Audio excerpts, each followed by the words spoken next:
You noble diggers, all stand up now. Hello my friends, welcome to my channel.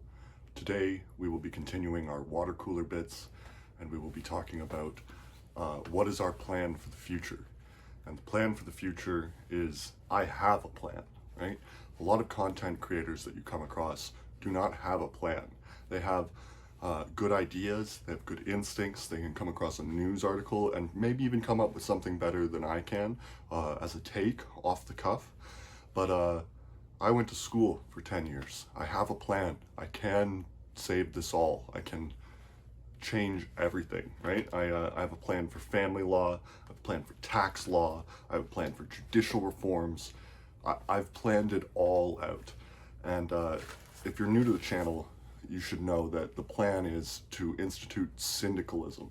And syndicalism means that the industries that make up their percentage share of the economy get to use that share to plan next year's plan, industrial plan for that segment of the economy, right? So mining, entertainment, right? And the workers from these jobs, industries, who are currently proletariat workers, but in the top of their career, will be selected to help create these plans from year to year. And also there will be an ability for the public to put their input on these plans. Corporations already collude to make these plans. It would be better to just make these plans and open. I've decided to talk today because I think that the plan, a new plan, will necessitate, well, actually, it's the plan to unite the Anglosphere under the syndicalism plan. The Commonwealth of His Majesty King Charles III should apply for statehood as one, and that this will provide a power which can then bargain in good faith with the rest of the world so that we can prevent the civilizational collapse associated with climate change, right? But what would be required by so many countries, they're countries in their own right, joining the United States of America, would be that there would need to be a new system, right? There would at least need to be a constitutional convention, right? And I've decided to reveal how I would write such a constitution at 100 subscribers, so, share. And today I'm going to reveal how I would do the parliament, the houses of government.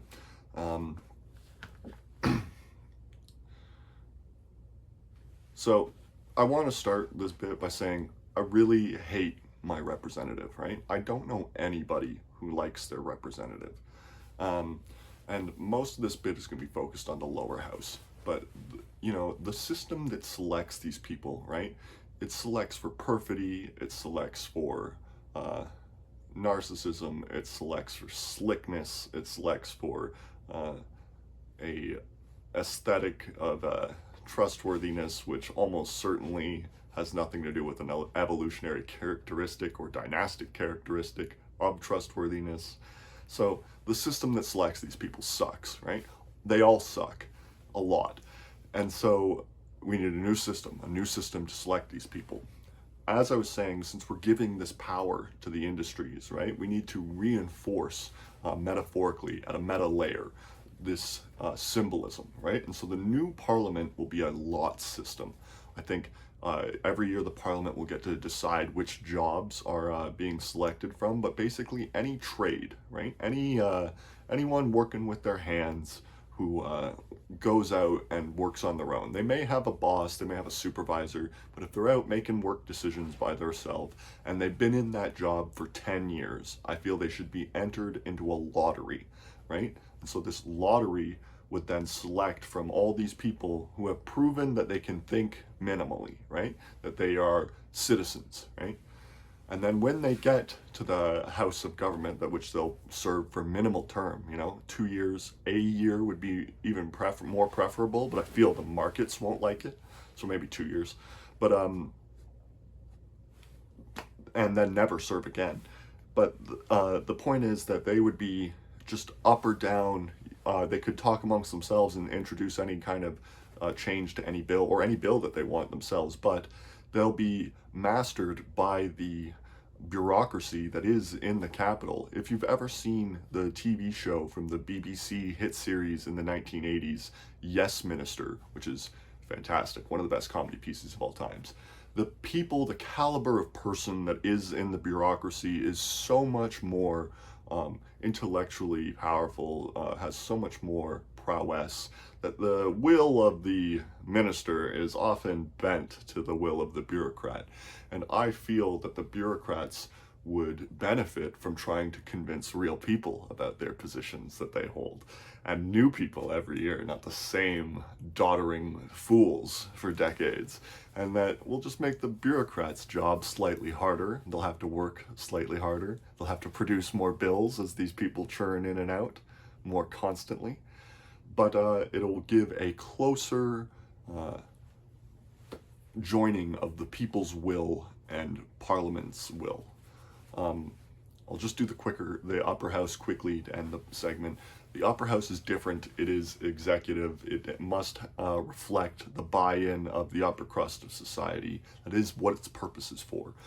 But the way that it's selected now sucks. Like, these people that are picked, right? And instead, it should be automatic. It should be like an anti-brake lock system. A lot of my laws that I have crafted are automatically engaging and disengaging based on criteria to be met, right? And so what if we copied the House of Lords from the United Kingdom, but put a syndicalist spin on it, right? Instead of the Lords temporal and the Lords spiritual, we could have the Lords academic, the Lords military, the Lords scientific, the Lords exploratory astronauts, right? And we could have, the top 12 universities each send the dean of philosophy, the dean of chemistry, or maybe it's science. That's revelatory about my knowledge base. Dean of mathematics, and just a coterie of deans, maybe 5 or 6 from each of those 12 universities. And that's a body. That's an august body that could deliberate on anything. See farther than most bodies on Earth.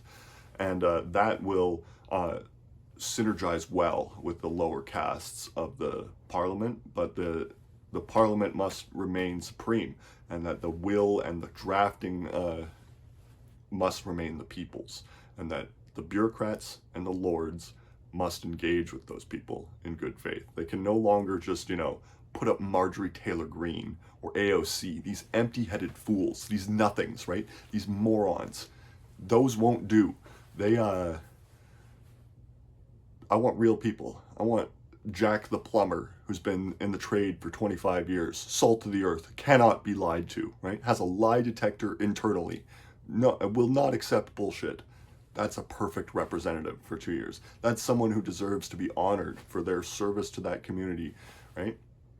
It could work. All my plans could work. Catch you next time.